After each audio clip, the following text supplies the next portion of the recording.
तो भाई लोग कैसे हो। आज मैं आप लोग के सामने गूंगी कन्या का अगला भाग लेके आया हूँ। चलिए कहानी स्टार्ट करते हैं। और सेनापति शत्रुजीत जब राज दरबार में पहुंचा तो, अरे कौन हो तुम? तुम्हारी शक्ल तो हमारे सेनापति शत्रुजीत से मिल रही है। मैं सेनापति शत्रुजीत ही हूँ महाराज, मगर मेरी यह दुर्दशा कैसे हो गई, इस बारे में आपको मैं अकेले में कुछ बताना चाहूँगा।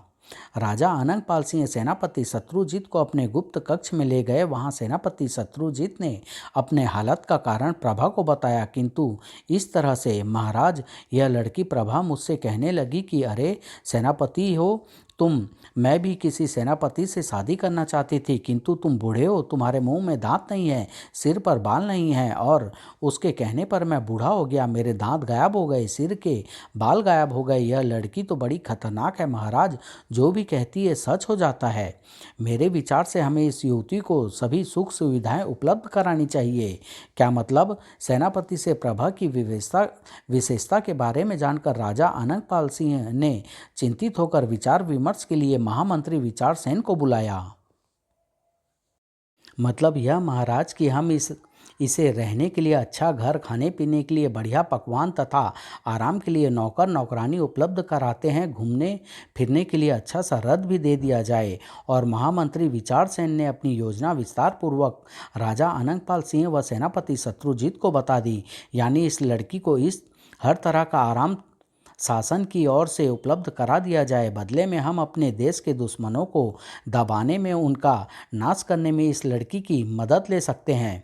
फिर सब कुछ महामंत्री विचार सेन की योजना के अनुसार ही हुआ। प्रभा के रहने के लिए शानदार महल, सेवा के लिए सेविकाएं व हर सुख सुविधाएं उपलब्ध कराने के साथ ही 1 लाख स्वर्ण मुद्राएं भी दी गई। कुछ दिनों बाद एक दिन राजा अनंगपाल सिंह ने महामंत्री विचार सेन के सुझाव पर अमल करते हुए प्रभा को अपने गुप्त मंत्रणा कक्ष में बुलवाया। आपने मुझे बुलाया महाराज? हाँ बेटिया, हम तुमसे एक बात पूछना चाहते हैं। क्या महाराज? हमारे पड़ोसी राज्य सुजानपुर बड़ा शक्तिशाली है। उसका राजा अर्जुन सिंह हमारे राज्य पर आक्रमण करने वाला है। यदि राजा अर्जुन सिंह ने आक्रमण कर दिया तो हम सब मारे जाएंगे, हमारा देश तबाह हो जाएगा। हमारे राज ज्योतिषी का कहना है कि यदि तुम जैसी कोई कुंवारी कन्या भगवान से प्रार्थना करे कि राजा अर्जुन सिंह मर जाए, उसकी सेना में चेचक की महामारी फैल जाए, तो ही हमारा देश बच सकता है। किसी का बुरा चाहना कोई अच्छी बात तो नहीं है महाराज, पर किसी बुरे आदमी का बुरा चाहना मेरे विचार से कोई बुरी बात नहीं है। मैं आज ही भगवान से प्रार्थना करूंगी कि राजा अर्जुन सिंह मर जाए और उसकी सेना में चेचक की महामारी फैल जाए। और जब राजा अनंगपाल सिंह के इरादों से बेखबर प्रभा ने भगवान से प्रार्थना की, किंतु उसे नहीं मालूम था कि सुजानपुर का राजा अर्जुन सिंह तो उसके मुंह से मृत्यु की बात सुनकर ही मर गया था और वहां की सेना में भी चेचक की महामारी फैल चुकी थी। हाय, हमारे महाराज स्वर्ग सिधार गए। ओह, सैनिक में चेचक की महामारी। फिर कुछ दिन बाद आपने मुझे बुलाया महाराज? हाँ बेटिया, हमारे पड़ोसी मित्र राज्य कलापुर की जनता पानी के अभाव में प्यासी मर रही है।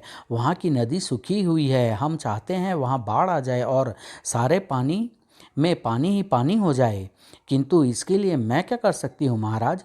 तुम भगवान से यह तो प्रार्थना कर सकती हो बेटी कि ज्वालापुर में बाढ़ आ जाए। और प्रभा ने जब ज्वालापुर में बाढ़ आ जाने की बात जुबान से निकाली तो समस्त ज्वालापुर बाढ़ की भयानकता से तहस नहस हो गया।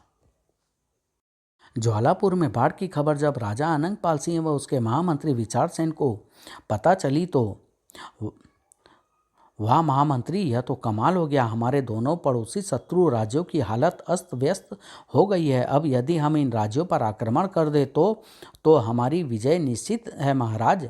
वास्तव में पड़ोसी राज्य ज्वालापुर के राजा ज्वाला सिंह से भी राजा अनंगपाल सिंह की शत्रुता थी, किंतु उसने चालाकी से काम लेते हुए उसे मित्र राज्य कहकर बर्बाद करवाया। प्रभा नहीं जानती थी कि वास्तव में राजा अनंगपाल ने उसे अपनी स्वार्थ सिद्धि का साधन बना लिया है। कुछ महीने और बीत गए। इस तरह की सुख सुविधा होते हुए भी प्रभा पूरी तरह संतुष्ट नहीं थी। कितने नौकर नौकरानियां हैं मेरी सेवा के लिए, पर फिर भी मैं कितनी अकेली हूँ। अब तो मुझे शादी कर लेना चाहिए। उस रात जब प्रभा गहरी नींद में सो रही थी तो उसके महल में अचानक बहुत से सशस्त्र सैनिक आ धमके। और सोती हुई प्रभा को पलंग सहित उठाकर ले गए। प्रभा के महल के नौकर नौकरानियों को उन सैनिकों ने बड़ी बेदर्दी से कत्ल करवा दिया। प्रभा की आंख खुली तो अरे मैं कहाँ हूँ, आप सब कौन हैं? हम आपके शुभ चिंतक हैं, आपके मित्र हैं। हमने महामंत्री विचारसेन कहने पर आपकी जान बचाई है। क्या मतलब? मतलब मैं बताता हूँ कुमारी जी। हमारे राजा अनंगपाल ने आपकी वजह से अपने दो शत्रु राज्यों पर विजय प्राप्त की, किंतु अब वह इस डर से आपकी हत्या करवा देना चाहते हैं कि कल को कहीं उनके लिए ही घातक सिद्ध होने लगो। मैं आपकी बात समझी नहीं मंत्रीवर। मैं समझाता हूँ, चूंकि आपकी बात हमेशा सच हो जाती है, इसलिए महाराज अनंगपाल ने सोचा कि कल को तुम बसंतपुर की महारानी बनने के सपने न देखने लगो, इसलिए उसने तुम्हारी हत्या का आदेश दिया था, किंतु हमने तुम्हें बचा लिया। मुझे यकीन नहीं होता कि महाराज मेरे लिए ऐसा आदेश दे सकते हैं। मगर सच्चाई यह है कुमारी जी, आप इन सैनिकों से पूछ लीजिए। मैंने अपने जान पर खेलकर आपको बचाया है। और फिर महामंत्री विचारसेन ने अपने विश्वसनीय साथियों की मदद से प्रभा को विश्वास दिलवा दिया कि राजा अनंगपाल सचमुच उसे मार देना चाहता था। भगवान की कसम, मैंने तो कभी महारानी बनने का विचार तक नहीं किया था, किंतु अब मैं महारानी बन के रहूंगी। मगर ऐसा कैसे हो सकता है? बड़ी आसानी से हो सकता है कुमारी जी। आप भगवान से प्रार्थना कीजिए कि महाराज अनंगपाल सिंह व उसके परिवार पर राजमहल की छत आ गिरे। इस प्रकार महाराज व उनका परिवार मृत्यु की गोद में सो जाएगा, और तब मैं अपने विश्वसनीय सैनिकों की मदद से तुरंत ही राज सिंहासन पर अपना अधिकार करके राजा बन बैठूंगा। फिर तुमसे विवाह करके तुम्हें बसंतपुर की महारानी बना दूंगा। ठीक है, यदि आप सच बोल रहे हैं तो मैं भगवान से प्रार्थना करती हूँ कि राजमहल की छत गिर जाए और महाराज व राज परिवार उसके नीचे पीस जाए, किंतु यदि आपने झूठ बोला हो तो भगवान आपको मिट्टी कर दे। प्रभा ने अपनी बात पूरी ही की थी कि महामंत्री विचारसेन मिट्टी की मूर्ति में बदल गया। अगले पल महामंत्री विचारसेन के सभी विश्वसनीय सैनिक प्रभा के कदमों में गिर पड़े। हमें क्षमा कर दो देवी, हमने विचारसेन का साथ धन के लालच में किया दिया था। बाद में फिर प्रभा के कहने पर महामंत्री के विश्वसनीय सैनिक उसे राज दरबार ले गए और उसके नायक ने राजा अनंगपाल सिंह को महामंत्री विचारसेन के षड्यंत्र के बारे में बताकर क्षमा याचना की। बाद में प्रभा के पूछने पर सैनिक सरदार विश्वनाथ ने प्रभा को बताया कि महामंत्री विचारसेन के दिमाग में राजा अनंगपाल सिंह को मरवाकर राजा बनने का विचार आया, और उसी ने षड्यंत्र करके प्रभा के सभी सेवक सेविकाओं की हत्या करके उसके महल से उठवा लिया था। वास्तव में महाराज अनंगपाल सिंह ने तो प्रभा के किसी बुरे की कल्पना तक नहीं की थी। उफ, विश्वास नहीं होता महामंत्री विचारसेन से ऐसी दुष्टता की हम सपने में भी उम्मीद नहीं कर सकते थे। राजा अनंगपाल सिंह ने महामंत्री विचारसेन को साथ देने वाले सैनिकों को क्षमा कर दिया। फिर वह प्रभा की ओर घूम गया। अब तुम हमसे क्या चाहती हो बिटिया? महामंत्री विचारसेन की बातों से एक कामना अवश्य प्रभा के दिल में घर कर गई। वह थी महारानी बनने की। अतः वह निसंकोच बोली, मैं बसंतपुर की महारानी बनना चाहती हूँ महाराज। क्या? जी हाँ महाराज, और मुझे विश्वास है कि आज आप मेरी यह इच्छा अवश्य पूरी करेंगे। मगर बेटिया, हमारी व तुम्हारी उम्र में बड़ा अंतर है, और फिर हमने तुम्हें बिटिया कहा है। हम तुमसे विवाह करेंगे तो लोग क्या कहेंगे? देश की जनता क्या सोचेगी? गुस्ताखी माफ़ हो महाराज, आप तो मेरे पिता समान हैं। आपसे विवाह करने की तो मैं स्वयं भी कल्पना नहीं कर सकती, किंतु आप अपने पुत्र के साथ तो मेरा विवाह कर सकते हैं। हमारे बेटे से? राजा अनंगपाल सिंह को एकाएक हंसी आ गई। फिर उसके चेहरे पर विषाद की रेखाएं उभर आई। एक पल खामोशी के बाद वह बोला, बिटिया, भगवान ने मुझे एक एक करके 7 बेटे दिए थे, किंतु मेरा सबसे बड़ा बेटा आज से 15 वर्ष पूर्व, जबकि वह सिर्फ 10 साल का था, जिद करके वह अकेला ही राज उद्यान में स्थित तालाब में तैरने के लिए गया, और वह तालाब में ही डूबकर मर गया। उससे छोटे दो दो बेटे 10 वर्ष पूर्व मेरे साथ जंगल में शिकार खेलने के लिए गए थे। वहीं एक नरभक्षी शेर ने आक्रमण कर दिया, और हाय रे दुर्भाग्य, मैं अपने दोनों बेटों को शेर का शिकार बनने से नहीं रोक सका। उस दिन के बाद मैंने शिकार करना ही छोड़ दिया, और मेरे 3 बेटे आज से 3 वर्ष पूर्व पड़ोसी राज्य सुजानपुर के राजा अर्जुन सिंह के साथ युद्ध करते हुए शहीद हो गए। अब मेरा एक ही बेटा है बिटिया, जिसकी उम्र सिर्फ 8 साल है और वह उम्र में तुमसे बहुत छोटा है। क्या अब भी तुम मेरे बेटे से विवाह करना चाहोगी? नहीं, किंतु मैं बसंतपुर की महारानी बनना चाहती हूँ और मेरी यह इच्छा पूरी करने के लिए आपको ही कोई युक्ति निकालनी होगी। प्रभा की जीत के आगे राजा अनंगपाल सिंह स्वयं को बेबस महसूस करने लगा। खैर, उस दिन उसने प्रभा को राजमहल में ही अतिथि बनाकर ठहराया। फिर वह अनंतपुर में अपनी पत्नी महारानी चंद्रिमा के कक्ष में पहुंचा। क्या बात है, आज आप बहुत उदास हैं महाराज? राजा अनंगपाल सिंह ने रानी चंद्रिका को अपनी उदासी का कारण व प्रभा के बारे में बताया। राजा अनंगपाल सिंह ने रानी चंद्रिका को प्रभा की विशेषता के बारे में भी बताया। उस लड़की की वाणी में बड़ी ताकत है महारानी, वह जो कुछ भी कहती है सच हो जाता है। ठीक है, इस समस्या से मुक्ति पाने का उपाय मैं आपको बताती हूँ। अगले दिन बिटिया, हमने फैसला किया है, कल सुबह तुम्हें राजमहल से बाहर का जो भी व्यक्ति सबसे पहले दिखाई देगा, उससे तुम्हारा विवाह करके उसे अपना राजपाट सौंप देंगे।